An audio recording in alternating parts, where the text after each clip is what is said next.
Oi, gente, então agora vamos iniciar a nossa aula de ciências com o nosso módulo 3, a nossa primeira aula de ciências agora no mês de agosto, tá? Hoje, dia 5, uma quinta-feira, certo? Vamos lá. Capítulo 6, nós vamos falar sobre a luz. Então, olha só.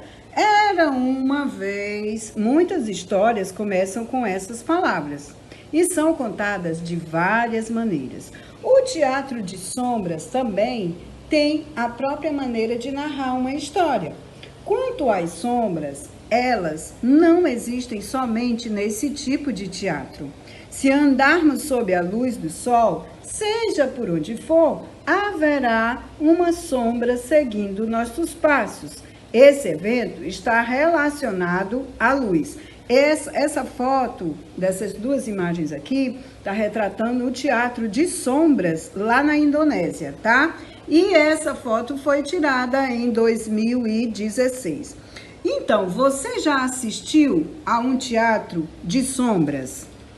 Como você acha que é feito um teatro de sombras? Certo? Pense aí numa situação do seu dia a dia em que seja possível observar as sombras. Olha só. Seguindo agora lá na página 186, nós vamos falar sobre esse assunto. A luz em nosso cotidiano, ou seja, a luz em nosso dia a dia. Veja a fotografia a seguir, essa aqui, olha só. O que você identifica mais facilmente na imagem? Tá? O que você consegue identificar? O artista, não é mesmo? E por quê? Né? Porque ele está, o foco da luz está sobre ele, não é verdade? E o que deve ser feito para que uma pessoa na plateia veja detalhadamente todos os elementos do palco? O que você acha? Hein? Tem que ter luz, né, gente? Tá? Para enxergar detalhadamente, o palco tem que estar iluminado, não é verdade? Então, a luz é muito importante em nosso cotidiano, nosso dia a dia, pois nos permite enxergar o que está ao nosso redor. Durante o dia, nós podemos aproveitar a luz do sol para iluminar os ambientes da residência, por exemplo, o que contribui para a economia de energia elétrica. Durante a noite ou mesmo durante o dia, em ambientes fechados, tá? Em ambientes fechados, geralmente é necessário usar a iluminação artificial, como lâmpada elétrica, a fim de enxergarmos o que está ao nosso redor. Considerando tudo isso, nós podemos concluir que o sentido da visão está diretamente relacionado à luz. É verdade. Olha só. Quando não é possível aproveitar a luz do sol, temos de usar a luz emitida por lâmpadas elétricas para enxergarmos o ambiente. Você está vendo aí alguém, uma criança lendo, tá? Se ela não, ela tem aí uma luminária, tá? Que está iluminando exatamente o que ela está lendo, certo? Então, gente, seguindo agora lá na página 187, vamos falar sobre fontes de luz. A luz que observamos nos ambientes pode ser emitida por diferentes fontes. As fontes de luz naturais existem naturalmente no ambiente. Já as fontes de luz artificiais são produzidas pelo ser humano, ok? Então, para cada fotografia abaixo, escreva se a fonte de luz é artificial ou natural. Temos aí a fotografia A, que é o sol iluminando um parque em Campo Grande, no Mato Grosso. Fonte de luz natural, é do sol. Temos agora a fotografia B, olha só, que temos aqui uma rua iluminada por lâmpadas. Fonte de luz artificial. E na fotografia C, a fonte de luz é natural, porque são garrafas PET com água sendo utilizada para iluminar um ambiente lá em Lagoa Santa, Minas Gerais. Quarta questão. Qual fonte de luz está sendo utilizada no ambiente mostrado na fotografia C? Qual é a fonte de luz? O que vocês acham? Olha aí, porque ele está usando, né, Aí a garrafa PET, tá? Então, qual é a fonte aí? Aí, no caso, a fonte é a energia do sol, tá? Porque a garrafa está sendo iluminada pela energia do sol. E para você, soluções como essa apresentada na fotografia C são importantes para a sociedade e para o ambiente? Sim, claro que sim. Vai fazer com que a gente possa armazenar a energia do sol, economizando assim a energia elétrica, não é verdade? Então vamos agora lá na página 188, vamos a algumas atividades. Maria Clara e Pedro são vizinhos. As cenas abaixo ocorreram no mesmo dia e no mesmo horário. Então, observe, Maria Clara fazendo a tarefa de casa e Pedro brincando em casa com seu amigo. Em qual cena podemos dizer que há desperdício de energia elétrica? Aqui, na cena A com a Maria Clara, tá? Olha, a janela está fechada, as cortinas fechadas, e então ela está com a luz, a lâmpada de luz elétrica ligada, não é isso? Na questão 2, durante parte do século XIX, olha só, a iluminação das ruas e avenidas era feita por lampiões, esse objeto aqui, olha.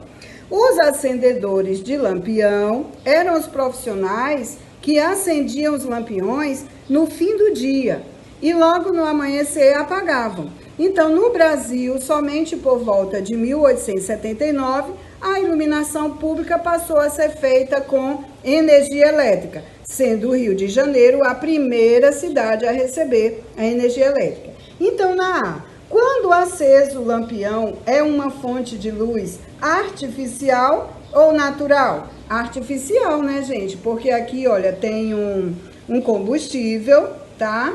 E ele vai acender, tá? Ele vai acender. Então, aqui a luz é artificial, não é natural. B, comente com os colegas a importância dos profissionais conhecidos como acendedores de lampiões. Aqui, como a foto mostra, um acendedor de lampiões no Rio de Janeiro, tá? Gente, seguindo aqui na página 189, nós vamos falar sobre a luz e os objetos.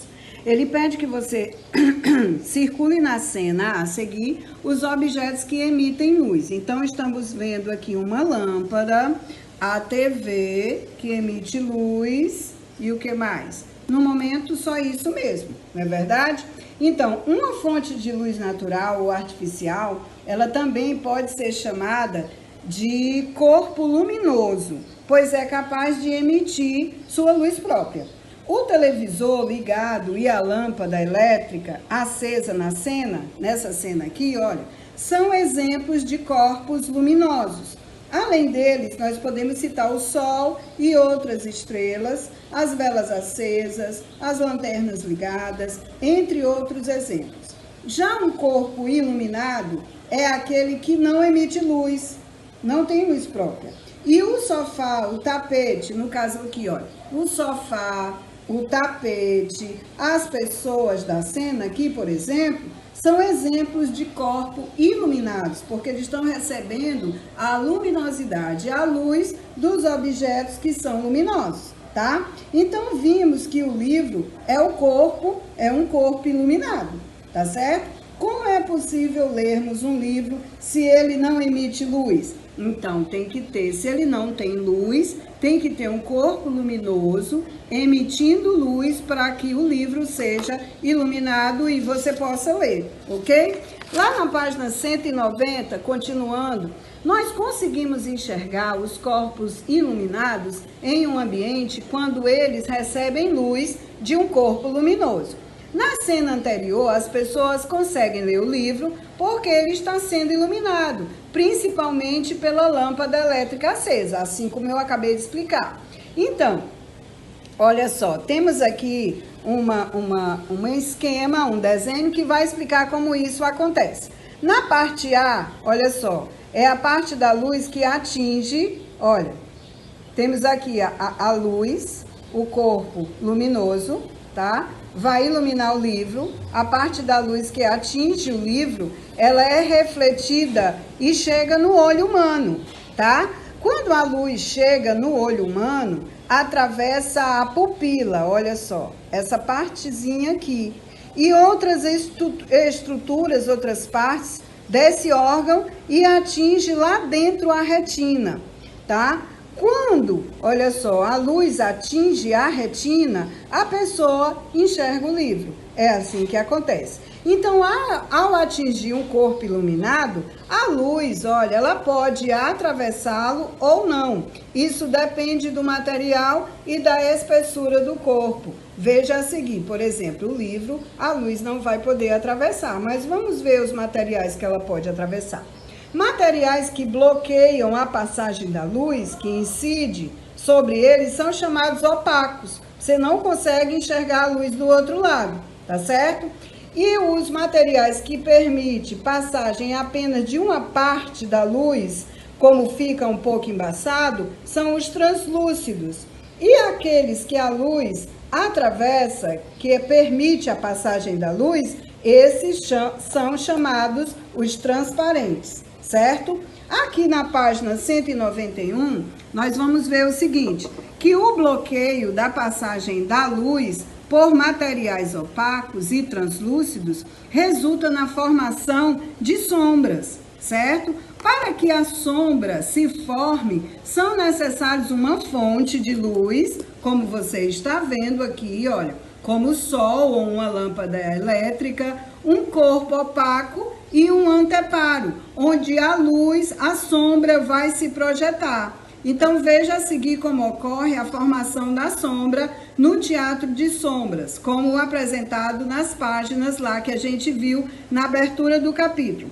Aqui é a fonte de luz, aqui é o corpo opaco, que bloqueia a passagem da luz, e nesse local aqui, onde a luz foi bloqueada, se forma a sombra, olha, sobre o anteparo, que no caso aqui é a parede. A luz que incide sobre os corpos opacos e translúcidos pode ser refletida mudando a sua trajetória. E essa interação da luz com os objetos, ela é essencial para enxergarmos o que está ao nosso lado. Por exemplo, os espelhos, eles têm superfície lisa e polida. Por isso, reflete a maior parte da luz que incide sobre eles. Essa interação da luz com o espelho, por exemplo, possibilita que nos enxerguemos nele, no espelho. Olha só, os raios de luz entre si incidem na superfície do espelho, e se o espelho for plano, esses raios de luz são refletidos, mantendo a orientação. E por isso é que a gente consegue se enxergar no espelho, ok? Terminamos então aqui a nossa aula de ciências de hoje, mas não se preocupe que na próxima tem muito mais sobre luz. Tchau, tchau!